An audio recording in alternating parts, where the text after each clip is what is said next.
You're listening to Oilersnation Radio, presented by the Nation Network. Subscribe for free on iTunes, Spotify, or wherever you get your podcasts from. Welcome, ladies and gentlemen, to Oilersnation Radio, episode 70. Want to go ahead and thank... Oh, 70. I thought there was more to that. We are back. I thought the can opening was just the start of something. No, Dan, you're wrong again. Of course, I want to start off by thanking our friends at Sherwood Ford, the Giant, out in beautiful Sherwood Park, Alberta. Go ahead and follow them on Twitter at Sherwood Ford and on Instagram at Sherwood Ford _ the Giant. If you see the Nation truck driving around this beautiful city of ours, be sure to snap a photo of it, tag it with Nation Truck, and you will be entered to win a draw for a $100 gas card. Tyler, I know you could use $100 on a gas card. Oh, 100%. Who couldn't? Everybody could. I do lots of driving. Well, I guess. Humble brag. What is happening? Good for you. Good for you. I'm in a great mood today, boys. You are. I'm happy to see you. It's been a week since I've seen you, Tyler. Almost a week. And I feel like that's where we should start, gentlemen, because everybody is talking about it. We want to get this out of the way. First up, let's talk about Calgary. We were there. We were at the Saddle Dome. We were there for Turtlegate. I'm going to start just going around. Yeah, part 2. That's true. I'm going to start just by going around. We're going to start with 2 different buses. We were kind of all split between the buses. Tyler, you were on a different bus. Nick was on that one. Mm-hmm. Rick, Dan, and I were on the other bus. Tell us a little bit about your experience on the way down to Calgary. I had a couple of nice beers because our bus was fully licensed. I had a shot of Fireball. I had pizza at the Canadian Brew House, and I had a damn good time. Mm-hmm. You did have a good time, buddy. There was a video evidence of that. Szechuan beef. I don't know if you remember that part or not. You had Szechuan beef. Delicious. You also paid for Rick and my cab home and some treats. And some treats afterwards as well. That was nice. Sometimes it'd be that way. Big bag of hickory sticks, hey, Big Milk? Hey, man. That's good living. Still have them? No. Good job. No, I crushed I saw you waited a couple of days to get into them, or at least you posted a photo after. Yeah. Like a Monday, you just dove in. Yeah, there was I got home, rested up, had a couple of cocktails, and I was like, hey, some salty goodness that I need right now. So good. Absolutely. If you have not bought hickory sticks, I recommend that you do, because nobody ever does. Not as salty as the food though at Singapore Sam's. Oh, good Lord. Man, there was triple the amount of MSG on our food that night. Like, I was probably the drunkest man alive on Saturday night. You might have been second. But even behind Thai guy? Yeah, he was up there. Even in that state, the food at Singapore Sam's is just garbage. I don't know. Dude, I'm telling you right now, first thing in the morning, that shit would have been gold. But it was super duper I don't know. salty To go back to the drunken rankings, at least Thai guy found his way back onto the bus after the game. It's true. So phone call. The game ended. I had to take a piss. Lineups at the Saddle Dome, which is a dump again. Yeah, that was my first time ever there. Okay, what do you think? The whole thing is a urinal. That was your first mistake. He's looking for a urinal in the urinal. Tyler, your first trip to the Saddle Dome, what were your thoughts? Because not only was that your first time there, you also had to hike up to the press gallery where we were all sitting. And I almost fell over. I almost fell. At one point, I didn't know what section we were in, so I just sat in a random section, and then Nick had to call me over.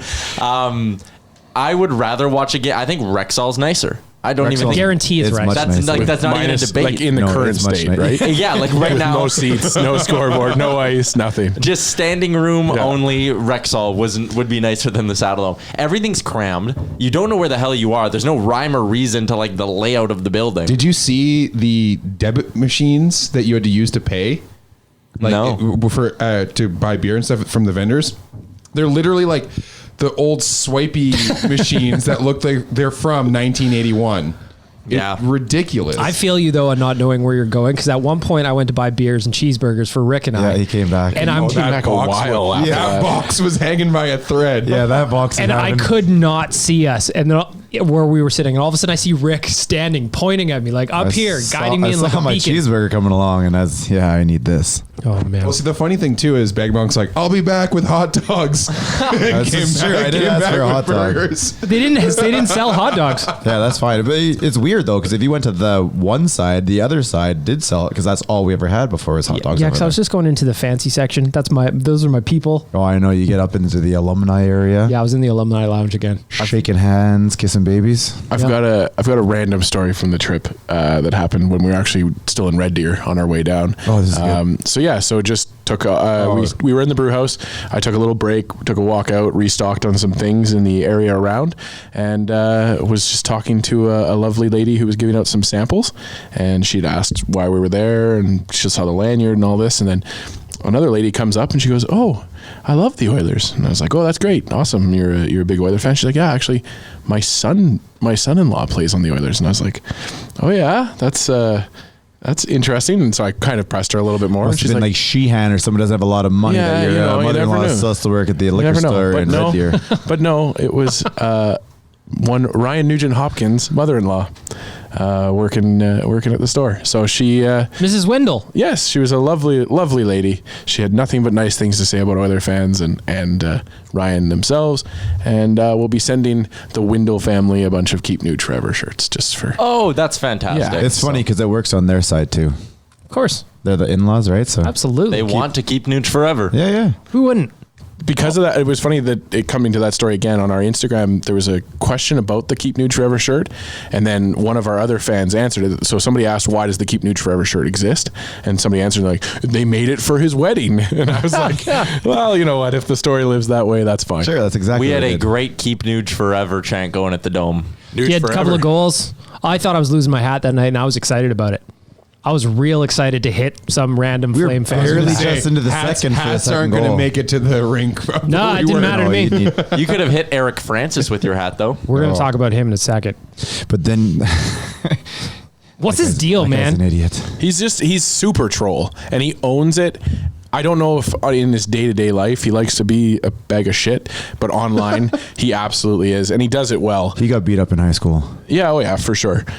I mean, who amongst us didn't? But fair. But yeah, he plays I that role didn't. really well. Yeah, I didn't either. I'm just throwing that out there. I didn't. I got my ass kicked in junior high.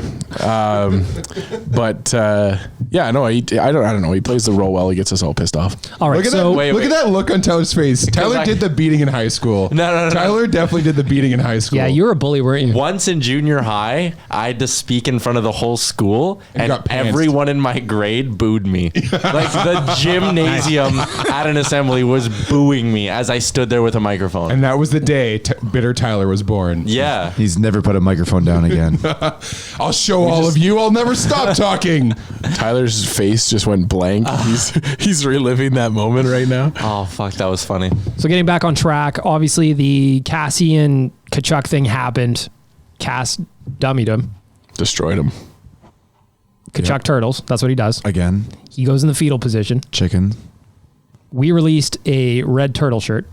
We did. Crushing. Exploding. Man, we could have had that Crushing. thing at the rate that Jay and I were working on Saturday night at the bar. I thought he wanted that thing out before like 2 a.m. It was, so we got to the bar after the game, and Jay is a man possessed. He made like, so it was like him sitting and then like 2 or 3 Finns beside him and then myself. He's like, Rick, you got to come sit next to me for the third period. He was rattled. The old guys were chirping him in the bathroom or something like that. Some old guy told him that Kassian was the coward. Jay can get a little riled up from time to time. This is probably one of the more I've ever seen out of him. Especially when he's got a baker's dozen in him. You know what I mean? Yeah, he had a couple. So back to Eric Francis, the thing that came out about, we're not going to beat the Kassian Kachuk thing to death. We've all talked about it a million times. Cass got suspended 2 games. Bullshit. Kachuk got nothing. Whatever. It is what it is. However, back to Eric Francis. He thinks that it was Kassian that violated the code, the unspoken code. And his quote was, if anyone owes anyone a fight, it's Kassian with Lucic. Kassian is the one who broke the code by ragdolling a star like Kachuk, and Kassian knows it. Did he say star? Yes, he did. This is a direct quote, my friend, and Kassian knows it. Kassian dummied a star player on the Calgary Flames. That does not go without retribution. So now we're going to find out if Zack Kassian is capable or interested of taking on someone out of his weight class in fighting Milan Lucic in the opening minutes of their game on January 29th. I'm fascinated to see if he answers the bell. We already know that Luch is not a big fan of fighting his old buddies because we saw him play LA as an Oiler. And I remember Jeff Carter knocking over maybe even Connor. And Luch didn't do a goddamn thing. Luch does not fight his buddies. Luch will not fight Kassian. Well, he's going to be 3-4 steps behind him anyway. Or he's just going to be yelling weird things at him from the bench. he had his chance. You're right, Beg Milk. He was standing up, barking at Kassian when Kassian did it. Which is all you could do. You run on that ice at the right time, so that's all you can do, yeah.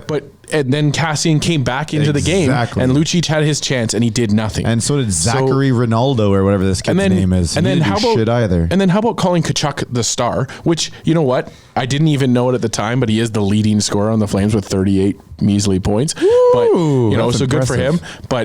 But like Kassian has 10 less points than him and only 3 less goals than him, and he's outscoring him at even strength, I think. Yeah, Tyler, you put that out, I think. Yes. So what are we even talking about here? Francis, like I said, he plays the troll role well, but yeah, it was a foolish statement by him. On that note, I did like, Tyler, I like when you argue with people on Twitter, man. I was going at it with this guy. Yeah, you were. He was like, well, if I played with Connor McDavid, I would get more even strength points too. And you just responded with something like, sure you would, buddy, or something. I said, sure you would, big guy. But there was another guy yesterday too. I don't know why. I was in a fighting mood yesterday. I know that's not exactly a surprise, but this guy was like, he was sending me like plus minus. He's like, Kachuk's a plus 15. Yes. I was like, listen, man, you've shown me you aren't intelligent and like blah, blah, blah. And he's like, well, you're the one saying that Kassian's better than Tkachuk. And I was like, well, I never said that, you fucking idiot. Like, sometimes people piss me off. After the Flames lost or got shut out by the Habs the next game, You and mean we they beat gave the those Preds, points away? and we were tied with them again, then the goal differential thing was the next big one that I saw. But isn't it brought right? up. But goal differential isn't the first, is it? No, it's regulation overtime wins. Yeah, exactly. And we have more. I don't even think goal 6 more. differential's second, is it? Not anymore. No, I think it's head to head. Head-to-head. And strengthen your conference in your division. I think. Yeah. Just before we Do we move have on that here now? I from know that's an NCAA thing. Yeah, I think it goes I hate row. that. That's so it hard to goes figure row, head to head, and then strengthen the division. That is so hard to figure out. yeah, there's math there. I don't, There's a lot of math there. Yeah. So looking at right now, if we're looking, Calgary has a -9 goal differential, and the Oilers is -2. Yeah. So we are climbing back towards even on the goal differential. Even just 2 weeks ago, the Oilers were at like -13 or something like that. So they are climbing up nicely. Don't we have like the best record of one goal games as well? Well, that's because we can't score an empty net goal to save our lives. We don't want to. We don't want to rub it into their lately. team. Hey, we're on a roll now, man. Leon true. got one the other night. That was Yamo a struggle. That was a fun empty net goal to watch. Just they all count. We had They all like count. 4 guys in the crease or around the crease. Yeah, that's all you need. Yep. Before we move on to that Predators game, I just want to finish up with this Calgary thing. The thing I want to talk about was Flames fans thought they were being creative and fun Oh shit! by raising money for a billboard, which just came out today. The design for the billboard came out It's today. embarrassing. And it is bad. It looks like something you would make in MS Paint. Like and I may get in trouble for this, but like a couple ladies on Facebook made this thing. Like there is no cleverness, there is no type of shit talking. It's just the Tkachuk friendly reunion tour, or Friendship tour, which they stole from. They actually, to their credit, they stole that from Flames Nation. Okay, but is that the one that they raised money for, or is that just the one that CJ92 did? It started out with a guy in Calgary raising money in a GoFundMe. Then we made it look stupid. The Calgary radio station stepped in and said, "We'll do the billboard. You just raise money for charity." After They we raised made them about look $4,000 for charity for ALS, and then at the same time, that girl released Sam a and tweet Yeg. to do brown bagging it. Yeah, and we've raised. I think So the radio close to station said, "Hey, 44,000. listen, convert yours now to Charity. a charity," and then that Sarah girl got involved, or Sam girl got involved? It was around this same I time. thought the Sam girl, like they said, okay, we're doing this, and she's like, okay, well that's pretty stupid. Instead, let's go out and raise money for the charity instead. Yeah. And then that went through the roof, and then that other dude came in and said, hey, I'll match your $10,000. Brett And I Wilson. think I thought that was when Calgary's like, ooh, well, No, I guess we it was better before slope that, up now. but you might be right. It might have gone Whatever dude the in timeline Calgary, was. us, Yeah, like- and then Yeah, it doesn't really matter what the timeline is. I just want to give Sam a shout out. Sam in Yeg on Twitter. This was all her doing. I remember when I think it was Bar Down or something posted that Calgary fans were raising money for the billboard, and she came out and said, well, that's ridiculous. I have a challenge for you. In response to Flames fans buying a billboard, I've decided to donate to one of their local charities in honor of Zack Kassian. I chose Brown Bagging It so that kids can get a proper meal and grow up to be tougher than Tkachuk. And looking now, it is about $38,000 that That's Edmontonians crazy. have raised. That's so crazy. Congratulations to all of you for getting involved and once again showing why this is the city of champions.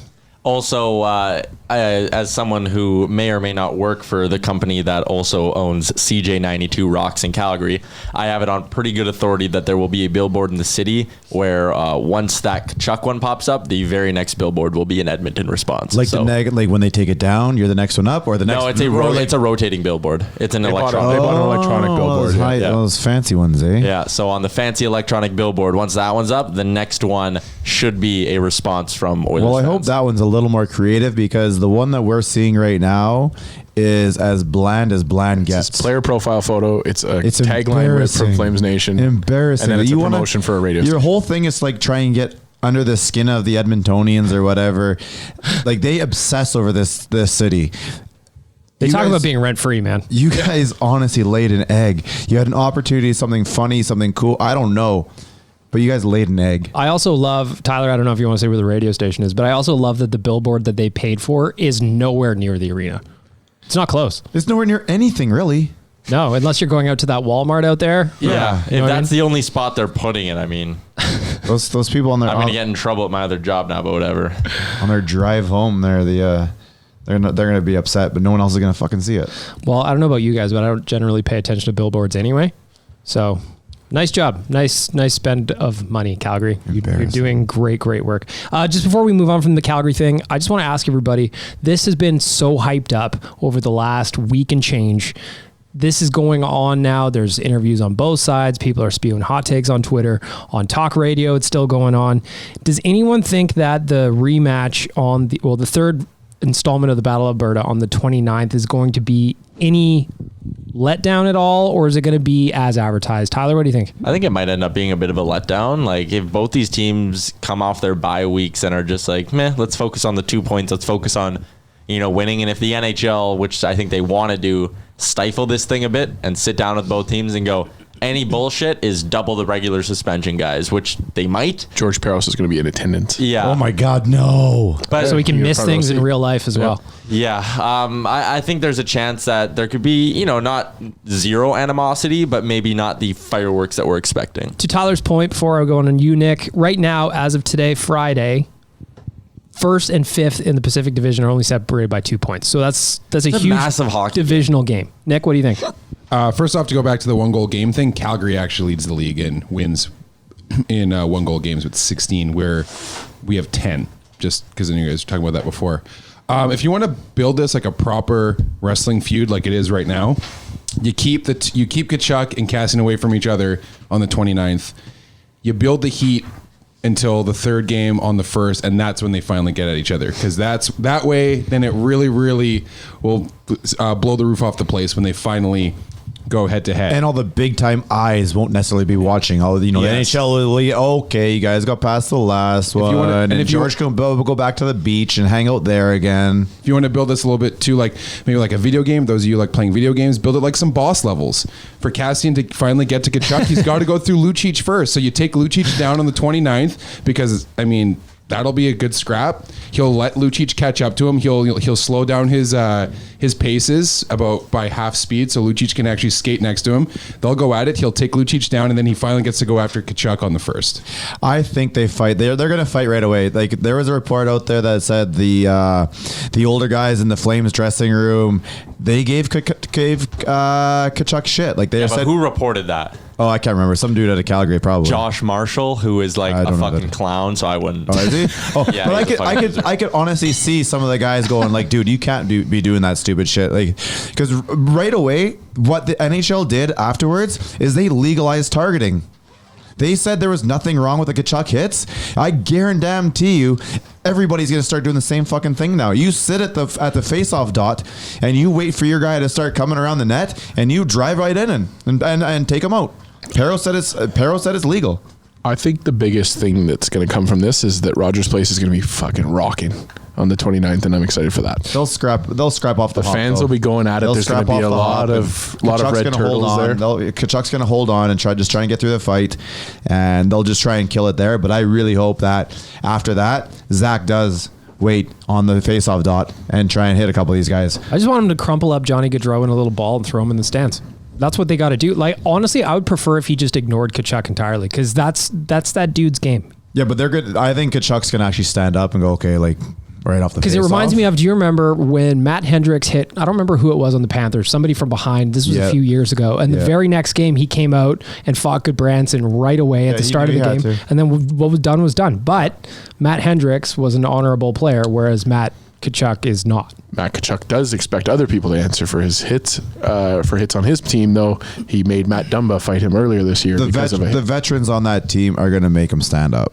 Yeah, like, I there's mean, there's no way he gets away with that game without fighting. Like, I know he's a Calgary Flame, but by all accounts, Mark Giordano seems like a stand-up captain. Dude, Luch is going to sit there and fucking smack him and tell him to fucking smarten up and get out there and just do his thing. All right. We over with literally, it's going to just cause Goudreau, like, literal headaches. Hope so.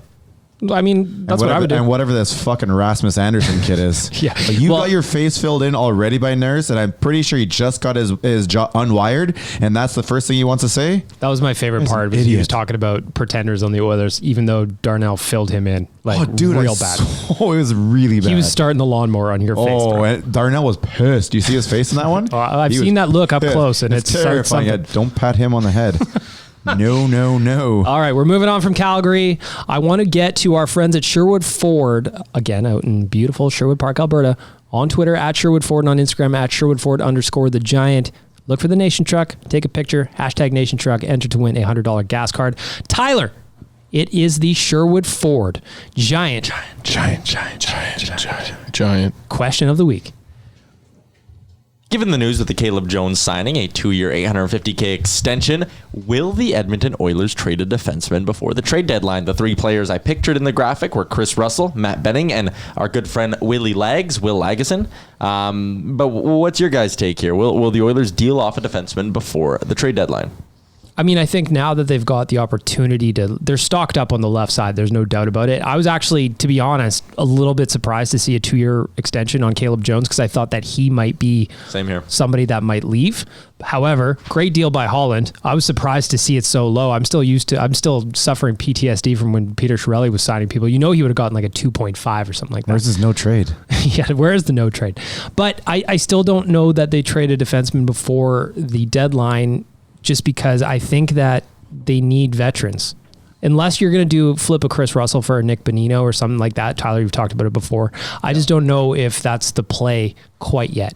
And what if Dave Tippett is sitting here telling Holland in their meetings, like, listen, I really like having Russell in this lineup? And he could. You never know. There's a chance, right? Like, Tippett could really value having a veteran back there. Rick, what do you think? I think Russell's gone. I've been saying it all year. Before the deadline?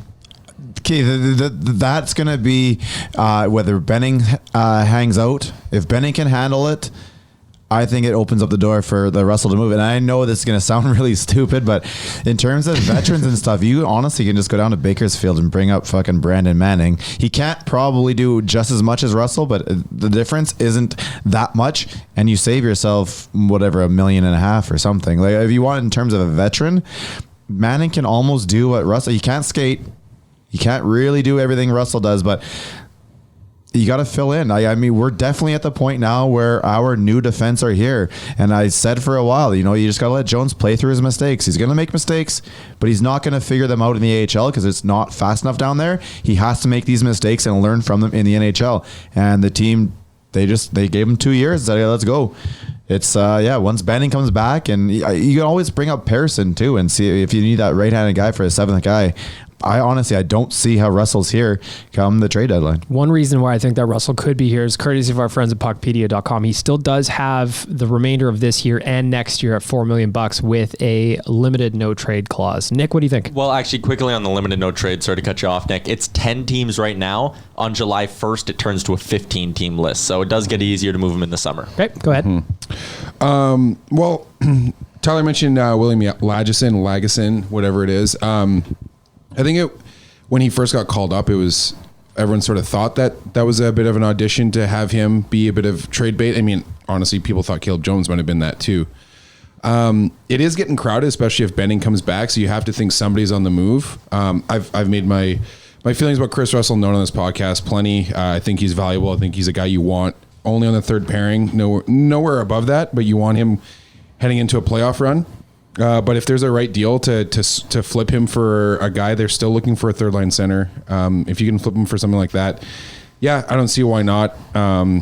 Jones actually, with Oilers Nation and actually nationwide writer Zach Lang. We were talking to him and I were talking about it yesterday in the office.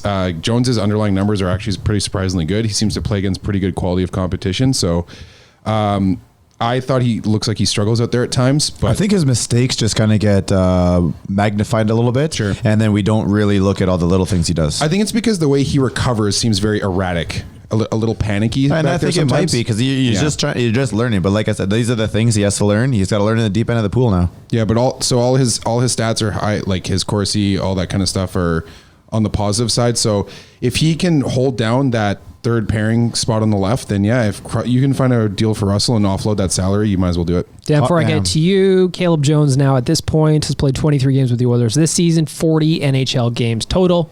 What do you think, Dan? I said it last week, and I still would like to see us go out and get another defenseman. And I know it sounds like you're just adding to the logjam, but I think... Who are you pushing back then? I think there's an opportunity to move out a defenseman and then move another one back in for prospects or for picks. Well, Benning's almost back, so you got to take somebody out of the lineup. Yeah, absolutely. And I'm still okay with Caleb Jones sliding down to the AHL myself. I don't think we need to force him into the lineup just yet. You're not forcing him, though. He looked great. I'm not saying he looked terrible. Fantastic. But I'm saying if you can go out and get, I know it's not like it's it's me just saying that, but going out and getting that right side defenseman that can slide people back, it would be valuable in the playoffs. Nobody scores when he's out there.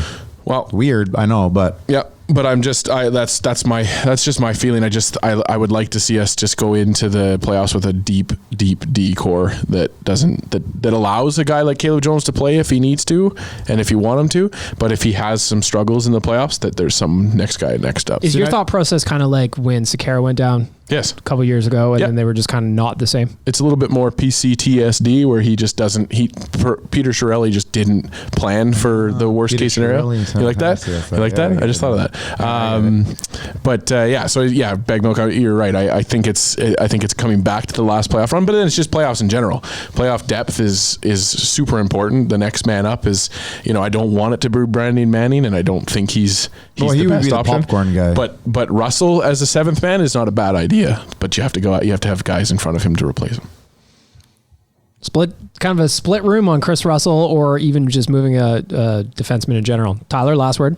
I think it's tough to deal him before the deadline. I think if you can move him out and maybe bring in a veteran forward, it might help this team more. Like a third line center who might be overpaid probably helps this team win more games than a third pairing D-man who's overpaid. But at the same time, I have no problem with Chris Russell being on this team. I've said this before. I like his game. I don't like his contract. In fact, I really hate his contract.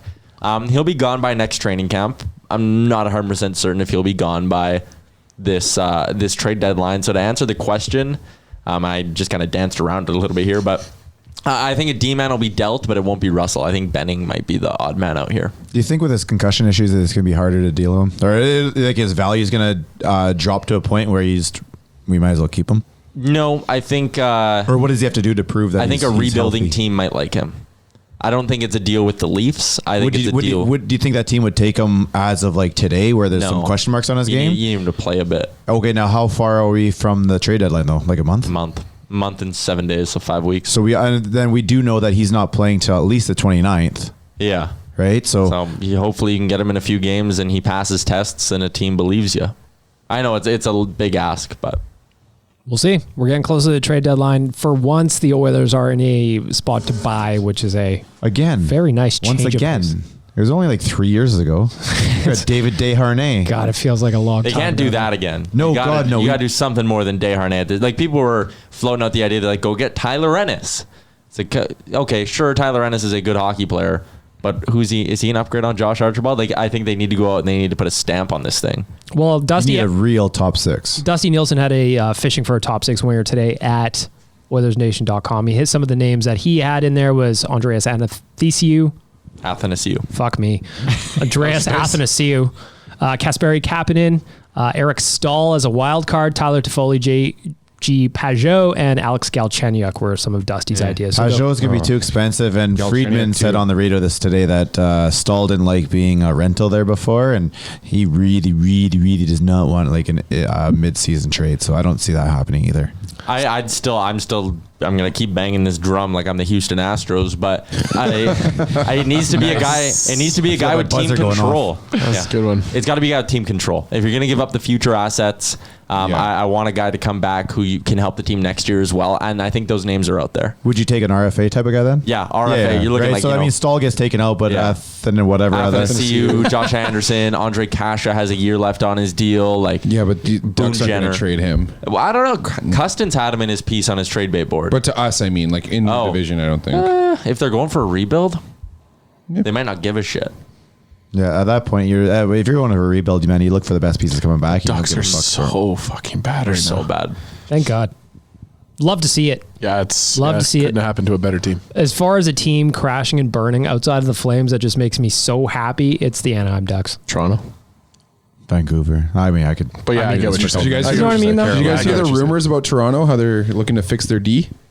Dion Phaneuf was spotted having a conversation No, with he wasn't. with Brendan Shanahan. No, That'll- he's that'll talking do it. about Chris Russell. Wasn't that about him like shadowing him though, and I like don't trying know, to become man. an executive? I don't That'll do know. I don't know. Bring back Dion. They're held together with some sticky tack right now. So They need a double D on, or maybe a cowboy. They need a cowboy. Sticking along the lines of contracts today, right before we got started here, Mark Spector tweeted out Oilers GM Ken Holland and Rick Curran, the agent for UFA right winger Zack Kassian, have spoken several times and appear to be finding common ground. My sense, they will announce a multi-year deal prior to the trade deadline, and that Kassian will not make it to July 1st. Tyler, I want to start with you. We've talked about the Kassian contract a few times on this podcast. It's a scary one. It's a scary one considering who he's played with all season long. He's playing right beside Connor. Obviously, that gives him a healthy boost of skill in terms of who he plays with. What do you think this is going to look like? Are you scared? Do you want me to hold you? There's two ways to look at this. One, he wants to be held, but Of course. outside of that, Either Zack Kassian wants to be here, has no interest in going to the open market, so the fact that this deal could get announced in the next month means that it's going to be a team-friendly deal. The other side of looking at this is Zack Kassian actually wouldn't mind going to market, and the Oilers are petrified of that, so they're going to pay him a lot right now to make sure it doesn't happen and make sure they have the cost certainty before heading into the deadline. It's an interesting moment for him to do it because of the hype of the Kachuk thing. You think? The city, he was the most popular guy at the autographing but if session and photo it's session. coming out right now that they're almost done, that means they've been talking for a while and well before this whole Calgary thing. Probably. Yeah, I just hope. I think, sorry to cut you off. Spector did say they've talked a few times or several times now. I hope that it's a sign that he wants to just be here and he gets that he's playing a role and that if he goes to open market, he might get marooned. Ken Holland told Mark stuck somewhere. Yes. Ken Holland told Mark Spector, I've had a number of conversations with his agent, Rick Curran. The hope is that we can keep him in an Oilers uniform. I love his passion, his physicality. He's a presence, and I'm aware of big playoffs he had 3 years ago. There are still 5 months before free agency. I believe Cass loves it in Edmonton, so hopefully we can find a solution that works for him and for us. Now, my question to everybody, seeing the contract that Caleb Jones signed, which is a very team-friendly deal, not used to these, does that make you feel better about Ken Holland negotiating this deal on Kassian? I was never worried about it. Like, I know everybody came in and said blah, blah, this and that and the other thing. And what he was doing in Detroit was, it was something different. They were on a 24-year playoff run, and at that point, you're just trying to keep it rolling. There might have been pressure from ownership there as well. That's what I mean, right? So you're just trying to, on that point, just trying to get into the playoffs every year. I think this is a lot different. I think he's here because he wants to build something, and I think this is going to be this. I'm not terrified when it comes to this. I think at absolute worst, it's 4 times 3.5. I think that for Ken Holland in Detroit, it was a lot of loyalty issues where it was like guys that he was loyal to and he just kept signing them to deals that maybe they were a little bit too. But the whole point. The whole point was to keep their playoff streak going. No, I know, but that's what I'm saying is that where he doesn't have that here, right? There's no playoff streak to worry about. There's no loyalty to players except for maybe Yurko. Never heard of it. It has to be mentioned too that Steve Yzerman's inheriting a roster in Detroit that has like $34 million worth of cap space next year. Mm-hmm. So Holland, people like to choose to forget that part. Absolutely. Yeah. So he signed a lot of like maybe past their prime veterans to no move clauses and all that kind of stuff. And it looked ugly there for a couple of years, but I mean, he's setting the team up for Yzerman to be successful if they can make all that cap space work. Yeah, and you're kidding yourself if you thought that Yzerman wasn't in conversation about being the GM before Ken Holland even started the last year in Detroit. They were talking about that when his knees stopped working against Edmonton in 06. Yep. That was weird. I was at Steve Yzerman's last game. You were. Nobody knew. Last skate was on Rexall. Game 6? Yeah. Oh, buddy, that goal Nobody by knew. that Sergei Samson. Ended Chris Osgood's career that night too. Round the horn real quick. What does everybody think Kassian kind of settles at? I'm going to start with a 3x3. Tyler? 4 by 3.5. 4 years, 3.5. That's a weird way to say that. That's a rich one. No, that's exactly what I said. I think it's personally I would like it at 3x3, but I think the team is going to be a little nicer here. And he's what, 28 right now? 32. He doesn't play that big same type of physical game that Lucic plays, so I don't think he's going to break down as fast. His lifestyle off the ice is much cleaner now, so I think he can keep the body up. I think it's a little hefty on the price tag and the term. However, with the cap situation changing drastically, not this offseason but next offseason, and you got a couple, you get a couple of young defensemen, you can keep them cheaper. I think he's going to go. Yeah, like I said, 3x3, but 4 years and 3.5 is, I think, where they're going to go. Nick, what do you think? There's a lot of pessimism that goes into when we talk about these things, but I'm confident after Holland struck that deal with Jones, so I'm going to say 2.5 for 3 years. That would be, man, if he does that, I'm going to come give you a big old kiss. Dan, what do you think? Yeah, finally. I'd give him a kiss first before you go to Nick. Oh, come on. I'm kind of on the bag milk train there. I'll say 2.9. 3 years for 2.9. I said all along, if it starts with a 2, I'd be very happy, but I just don't think Which, it's the going price or the years? If two. it starts The with price, I a should 2, say. I'd sign him for 6 years just to get it under 3. I don't think it's happening though. I don't think so. Yeah, Back I'll give him optimist. 5 years if it's 2.5. I'd go 5 years times 2.5 because No that's buyout. problem. Yeah, you can do a lot with that. I'm clearing my PCTSD. No, We all have that to went do it. away the day he got fired, bro. I don't know, man. I still got it. Still Nah, got it. You can't tell me that every time you gotta shake it. like this summer you have to feel a little bit like pressured. There's the Nuge signing. There's Nurse coming in. Like there's a lot of. There's a Nuge contract that's terrifying me. Nurse there's is gonna be PCTSD? No, this is in general. Like one day we're gonna have to deal with Connor and Leon too. Like yeah, I'm worried. Like I really hope that that Nuge is bought fully in and likes where we're going and likes where we're about to go, and this contract's gonna be interesting because I don't think he's going to get that much of a raise. Like he's going to get a bit of a raise and he's going to be right before the cap goes up, but because of his offensive numbers, I don't think you can give him that massive. Like he can't get 8. Another thing to think about too is what 7? Yeah, I'll give him Holland 7. gave Chase on this summer. And that was a Band-Aid situation. He's like, we need to get through this. I'm going to bring in some euros. I know this guy. I'll give him 2 years and I can fit it in and I can deal with it. But it's worst case scenario is he's a 4th liner, or I guess best case scenario is a 4th liner. He's rounding it into a little bit better now, but He wants to be the answer, man. yeah, he's coming for that title. There's only one name on that belt. Is it skipthedishes.ca? Of course it is. They are always the answer when got you're it. hungry. Go ahead. I gotta thank them for some. Like we got back from the bus, and I know you're not supposed to do this. You're not supposed to use your phone on while you're driving.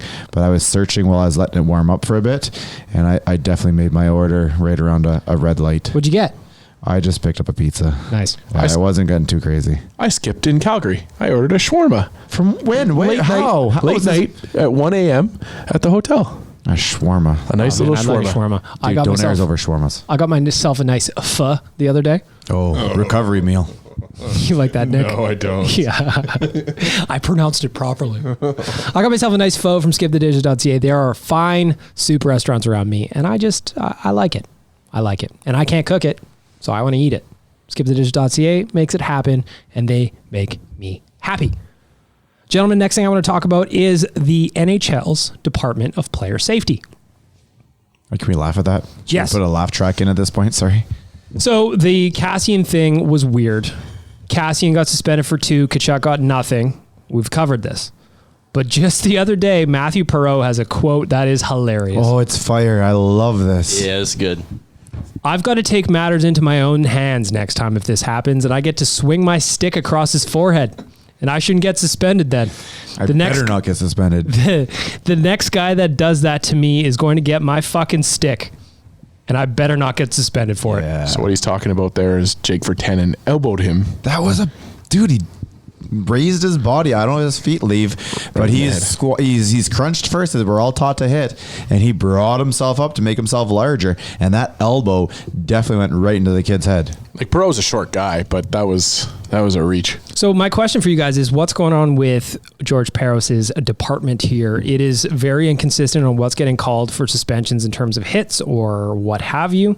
He's changed the rules. He's pushed it back a bit. Well, Kassian talked about it too. He knows we're bringing Rafi back for the 29th. And how many guys talked about Rafi Torres being suspended countless times for those kind of hits? And those hits where you're coming back to your own net and they're coming out. I know in the NFL you can't do those backside blocks anymore. Crack back block. Yeah. You can't do that. And everything Matt Tkachuk just did, and the fact that Perreault said, "Yep, no, it's legal," and you saw that evil grin when Kassian told him what he heard. It's like he was just been given a green light to go play in 80s hockey again, and he loves that type of hockey. I love to watch it if that's the way they want to play. I get it. There's safety issues and that stuff, but when we're just talking about that 60 minutes of what we're watching on the ice, it's fantastic to watch. So if that's what they want to do, go right ahead. But I think they're in a lot of trouble. And I do think that even that hit by Virtanen was a little bit sparked by what we know going through now. Could be. Wait, what? That's legal? All right, let's go. Nick, what do you think? Well, I'm working on a piece here looking at how these suspensions have kind of been doled out since 2014, which is when, as the Nation Dan advised me from hockeyfights.com, was the first season when fighters were mandated not to take their helmets off during fights. So in the prior to fights. Sorry. Before the fight. That's the first year when they're like, you go to square up with the dude and you both at the same time reach for the chin straps, the Jamie and then take the helmets up and then back up and Jamie Benn and Jerome Iginla. Classic. So good. So 2013, 2014, 15 players were suspended for what was deemed an illegal check to the head. And that accounted for 56 games. And that was just legal check to the head. That didn't include 14 boarding penalties that were 39 games combined, 3 charging penalties or suspensions that were 10 games, so on and so forth. Since that season, it has dropped off significantly every single year. The next season after that, 9 players were suspended for 27 games. 2016, 7 suspensions for 17 games. The next season, 5 suspensions for 11 games. Season after that, 4 suspensions for 7 games, and then last year upticked a bit. There are 12 suspensions for 35 combined games. So, and that was 2 players, Mark Borowiecki and David Backes were suspended as repeat offenders. So what this tells me, right? So like Rick said, the narrative coming out of NHL player safety would be, oh well, they're learning, they're getting better at not hitting other players illegally to the head. Or you can look at it as the fact that fines have actually increased and suspensions have gone down. So if you're going to so their reasoning here for suspending Kassian is you can't let a guy punch a guy multiple times in the head without being willing, because that's not good for his dome going forward. Well, if that's the case, then you can't let a guy like Matthew Tkachuk skate around and target a guy's head. Multiple times. You can't have it both ways. The NHL wants to have it both ways. They sanction fighting. It's the only sport, the major sport in North America, that allows fighting in its game. Other than sports that are based around fighting. Sure, but the 4 major ones, right? So if you're going to allow that, then you got to let the players police themselves out there. The suspension for Kassian is definitely not because the other guy didn't want to fight back. It looks bad on TV to people who don't watch hockey. Well, that's exactly what that is. That's what happens at a bar and a guy just doesn't fight back. My question is, though, is like, how much are you really caring about player safety and head trauma? They do more than they did, but still, when Perreault said what he said to Zach, they said right there, how man, can you, as long as how it looks can good you on look TV. at any of those hits that Tkachuk throws and say, you know what, it's fine, it's legal. Maybe it's a little on the edge, but it's clean. But that's why fighting exists, because that's my point. Because exactly, there is plays that aren't penalties on a sheet of paper, but are dirty as fuck, and they need to be handled by the players. You know what? You're right. What they should do, if you don't want this shit to happen, then you got to outlaw pests. You got to outlaw the shit that you just go and suspend that stupid shit. These little guys go around and they escalate a situation to the point where they're pushing another guy over the edge. Their whole purpose is to escalate a situation in a violent sport to make the other guy assault them. Yeah, that's fucking stupid. It's like you pointed out upstairs with Brad Marchand. And they brought this up on the radio the other day. But if they keep allowing this, you're gonna have another Bertuzzi. You're gonna have another Brashear type incident. When you have Kassian and you have Perreault both saying like, "I'm gonna go out there and do damage." Like what Kassian said, I'm not going to follow the rules, but you definitely changed the rules, and thank you very much for this. Well, no, he said he would do what he did again, which according to against the rules. No, okay, that's fair. So like, it's to your point too, Rick. The Mark Crawford comments before the Steve Moore incident were things that we weren't really watching for, but became an issue afterwards because it was premeditated at that point, right? Everything's premeditated. I hate that word premeditated. No, I know, but it's even when you like make a back when we were statement. kids, like, oh, take a number. If I take a number, that's premeditated when I go hit him in the third period. Yeah. Well, like you brought up Brad Marchand, Dan. Like, he's a great player. Like he scored 100 points last year. Like the guy's an incredible player. A lot of writers will say that he was on their heart ballot last year. But Brad Marchand does not lick a guy without the intention of having that guy punch him in the face. What sentence you just said to say? But is that not? You're right. That not the truth? Absolutely 100%. So at least it's only licking though. He didn't go in there and launch himself. If you lick someone on the face, you deserve to get punched in the fucking face. Oh, 100%. Borderline, like, but at least it wasn't that. At least it wasn't like you can't get hurt from that. Don't kink unless he has like mono. I'm not. No, if it's consensual, hey, by all means, lick all the faces, feet, and toes you want, man. I don't care. We went to a whole new area. My brain is cramping on this one. All of a sudden playing on. Did Hathaway get suspended for his spit this year? Oh yeah, did he? Okay. Oh yeah, he took a 2 or 3, if not more. Which is fascinating when you don't get suspended for licking a guy, but when you projectile the spit, because Marchand set the standard. Yeah. Those are two different things. Like I know they're almost the same thing, but they are two different things. Yeah. Like again, we talked about this on Real Life, Tyler. Like the whole thing that sucks about this Tkachuk shit is that we're not talking about McDavid's goal against Calgary, which was great, assisted by Lucic, by the way.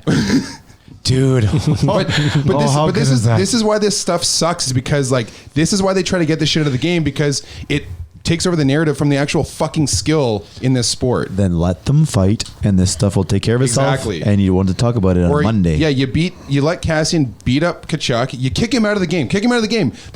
People forget they let Kassian come back into that game. Yeah. Mm-hmm. How did he not get 2, 5, 10?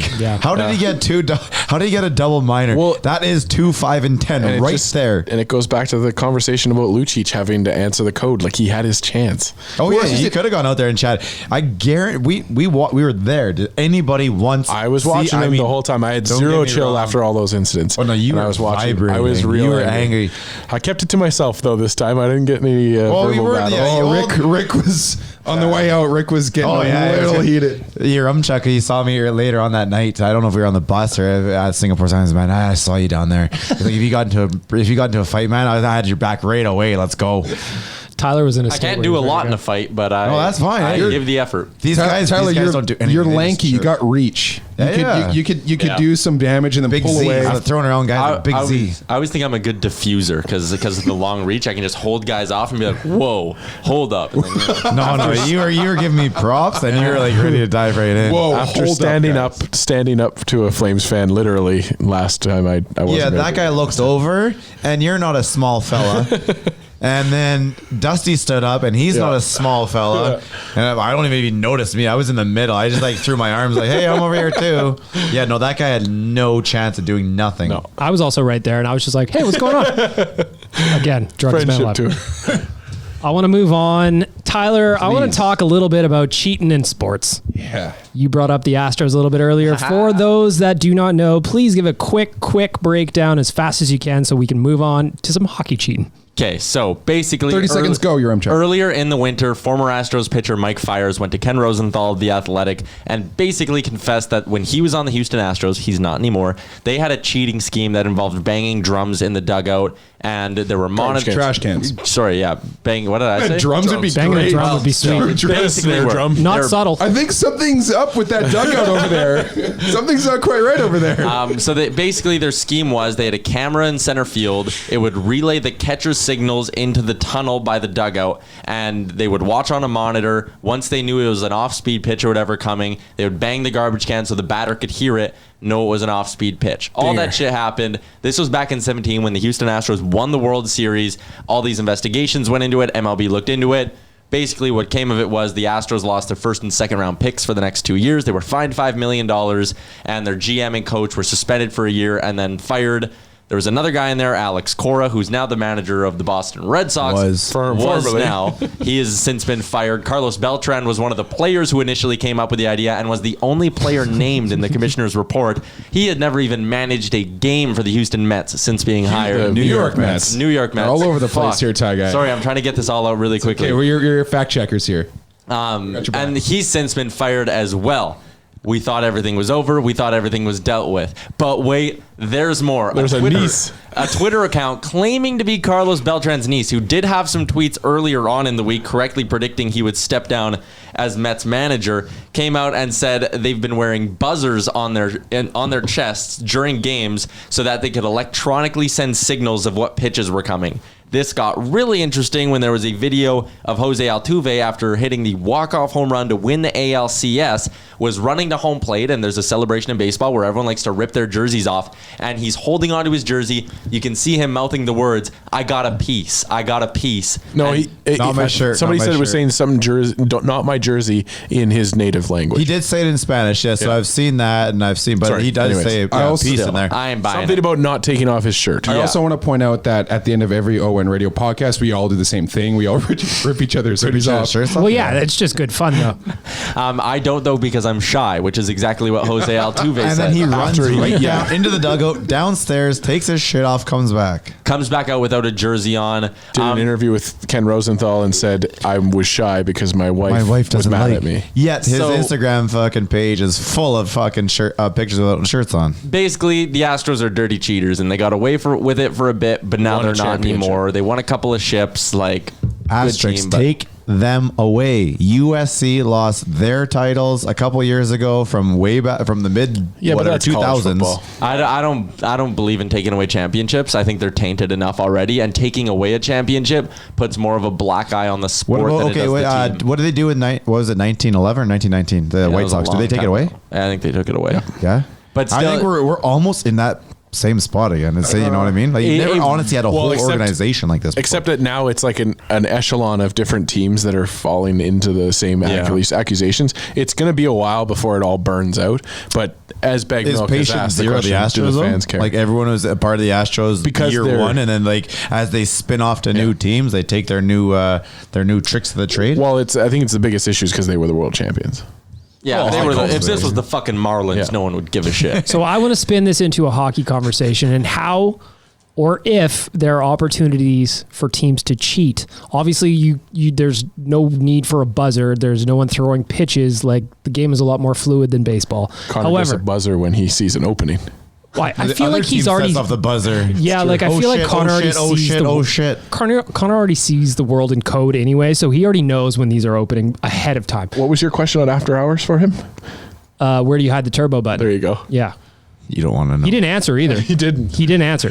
Never Connor tell is a that game secret. genie. So Tyler, do you think there are opportunities in hockey where a team could cheat in some way, I don't know what they could do to get an advantage? Well, if you listen to Two Guys and a Goalie, which is a great podcast, I think it's one of the best hockey podcasts going right now. Joaquin Gage. One of, not the best. I One suppose. of. I actually do think it might be. This is a great story though.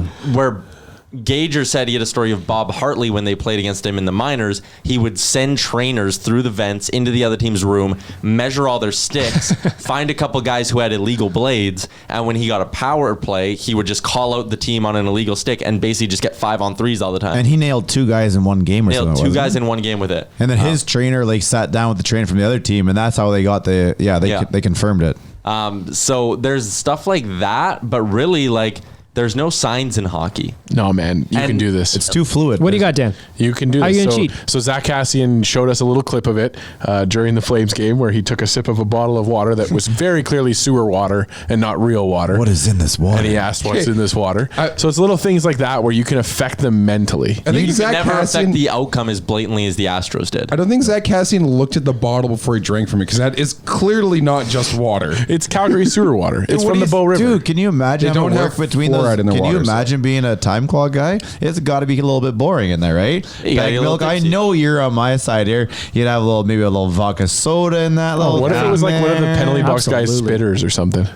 No, that would no. But Elliot Friedman in comes 31 up Thoughts darker. did have some points where there was a Detroit that used to paint the other Paint the team's room, dressing yeah. room so Hey, that that it shit's stunk. fine, dude. Boston would crank up the heat. Like Joe Louis was built so like the opposition's bench was all sorts of weird and fucked Man, up. but like I'm it's down things with like that. for That's me, fine. it's like the visitor bench being on a slight angle so that the players can never And really it's truly short- rest. and it's shorter, so everyone's like crammed Yes. in there. Like And little it's- things like just- that I That's like. fine. I mean, but that's not really cheating the same way. I agree. The Astros. Yeah, like Tyler said, you can't fix the game in a way that will actually change the outcome in the same way. But you can do psychological stuff that could slowly break down your opponent. Like again, we were talking about earlier upstairs with Wanye about how there's these rumors in the 80s the Oilers would always put decaf coffee in the opposing dressing room and tell them it was actually coffee. I just love that they're crushing coffee. Or like just make reporters keep going in there and bug Al Montoya. Like, hey, you got to say something. You got to say something. That guy has a horrible game that night. He doesn't talk to people. Come on, we're not going there. That's what I mean. Yeah. Just keep bugging that kid. Boston in the or corner. wherever it was in the Garden, they would turn up the heat in the visitor dressing room so Good. you were sweltering hot. Like Let's do it. little like psychological warfare things like that. I dig. Like I'm all about that. Me too. I love good. it. Yeah, and like if you want to put like weird stuff in the opposing penalty box in their water, whatever. But I think that would, if it came out that you were actually doing that would be considered cheating by the league.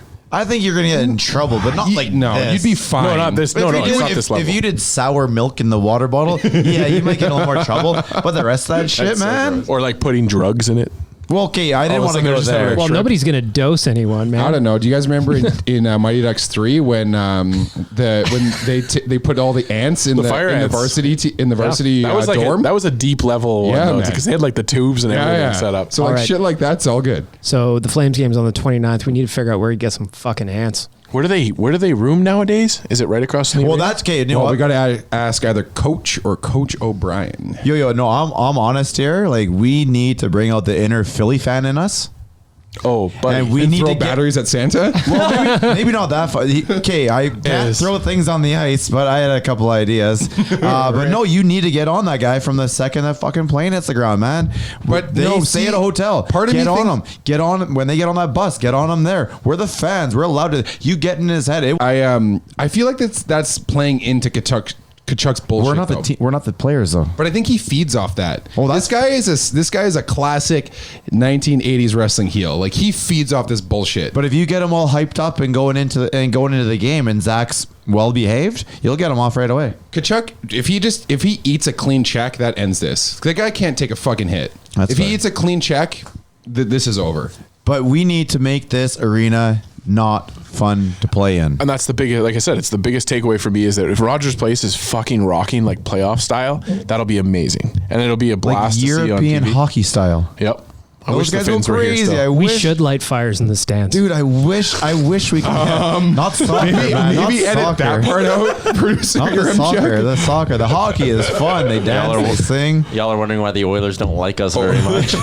Oilers Nation Radio does not condone the lighting of fires or other such things in the stands. I am definitely very vocal in my seats, and I had somebody who was very high up in the OEG. I had his son Flex look at over me. here. Yeah, I had his son talk to me and said, "You know what? I wish all fans were like that." And I was making an ass of myself that night. I was rolling on those officials. The fact that I knew who the officials' names were, and that Graham Skilleter had fucked us over before. He loved the idea. You're a special person. I couldn't name anyone past Kelly Sutherland. Oh no, I gotta sit there. There's Graham Skilleter, and there's I learned the other ones from I can't remember what game. It might have been the Carolina game. Right? I just remember Mick Magoo because he was not kind. Oh, when he waved out that fucking goal, that was not a hand pass. It was not a hand pass. All right, Tyler, we got a couple of minutes left, so we're gonna finish off with the hot and cold performers of the week. Hot. Get your buttons ready. We are gonna start with the veggies as we always do. We are gonna look back at the week that was. Pick the hot, the cold. I'm going to go ahead and start with myself this week because I'm going to call Jay out as my cold performer of the week. This is good. Jay. As he hosts the Finns and his...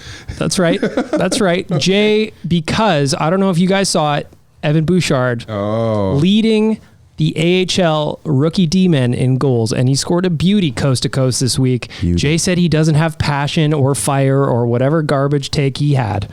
My cold performer can't move, can't skate, can't shoot, doesn't hit, looks too much like dad. I don't know.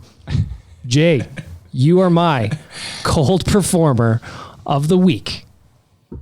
The button. Oh, that's cold. Daniel, your cold performer of the week. I know that Gregor had the little speech with a couple of the Condors, or about the Condors. Yep. Woodcroft Had an and all interview that with Jay good Woodcroft. stuff. I got there at a point, you know. Woodcroft had some kind words about this guy, but he's had a rough go of it so far. And this week he's got 0 points. It's Ryan McLeod of the Bakersfield Condors. Bakersfield.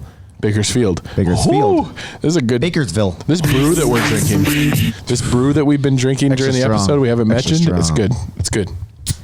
Rick, your cold performer of the week. Well, we've had a pretty good week here. I don't think there's much we can complain about. Well, I guess there is one thing. But I'm going to kind of go off board as well. And my cold performer of the week is going to be George Peros. You've just legalized targeting hits. You are going to get people hurt. You're taking us backwards from where we were. And this is all going to be on you. And it's going to be really, really hard to try and fix afterwards. Nicholas. Lacrosse goals. Can we call it the Michigan goal, please? Oh, that's cold. Michigan goal. Svechnikov. Fuck Philip Fuck Forsberg. Svechnikov. Fuck those goals. That's not the hockey I know. Take it back to the 30s. If it was up to me, we wouldn't even have forward passes, for God's sake. Enough.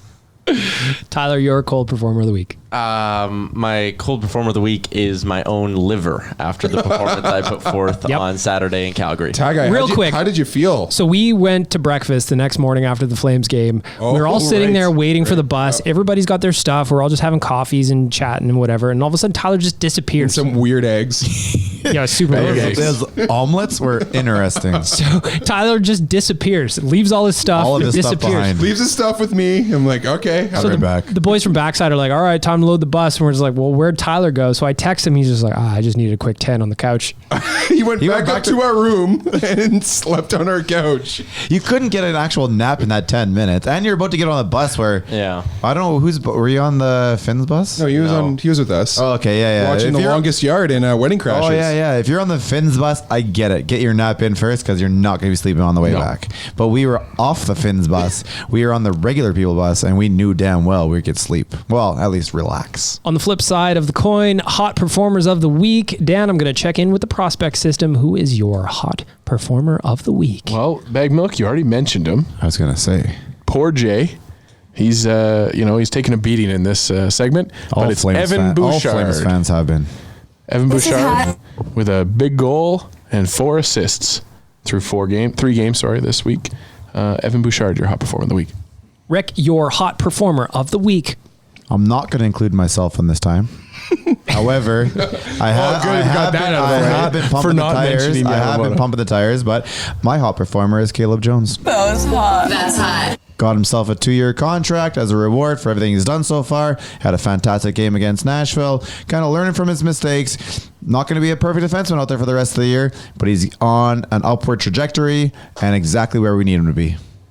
Nicholas Pickles, if that's your real name, who's your hot performer of the week? It's letter time. It's letter time. Mine is Riley Sheehan. This is hot. Riley Sheehan gets a lot of shit from our very own Hernan. Hernan's hot takes. He has said that he thinks Riley sucks. And Twitter is not a big fan. He's arguably our best penalty killer. He leads all forwards in penalty killing ice time.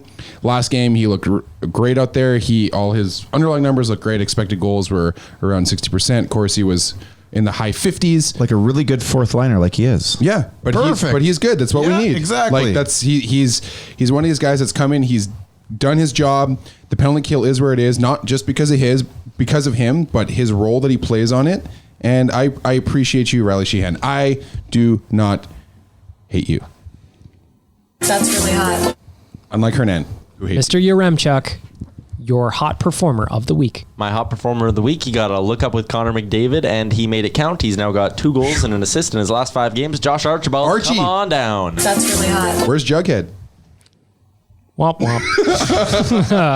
And of course, I'm going to finish off. How could I not do my hot performer of the week once again for the second week in a row? Ryan Nugent Hopkins. He has got 11 points in his last 7 games. The dude is. Thank you. The dude is red hot right now, playing alongside Leon Draisaitl and Kailer Yamamoto. Wrist is looking good, back to full strength. He is firing. He is back on pace for 60 points over a full season, which is remarkable considering the October and November he had. Hot performer of the week, Ryan Nugent Hopkins. Go out hooking. No. And with that, we are going to wrap up episode 70 of Oilers Nation Radio. I want to go ahead and thank Sherwood Ford the Giant out in beautiful Sherwood Park, Alberta. And of course, skipthedishes.ca for making this all possible. And to each and every one of you for listening and telling a friend about this here podcast. Have a great weekend, everybody. Rate, review, subscribe. What Nick said. On all the platforms. Shout out Damien. Best wishes. Thanks for listening to Oilers Nation Radio, a member of the Nation Network of Podcasts. Make sure to follow us on all of our social media to stay up to date and never miss a podcast.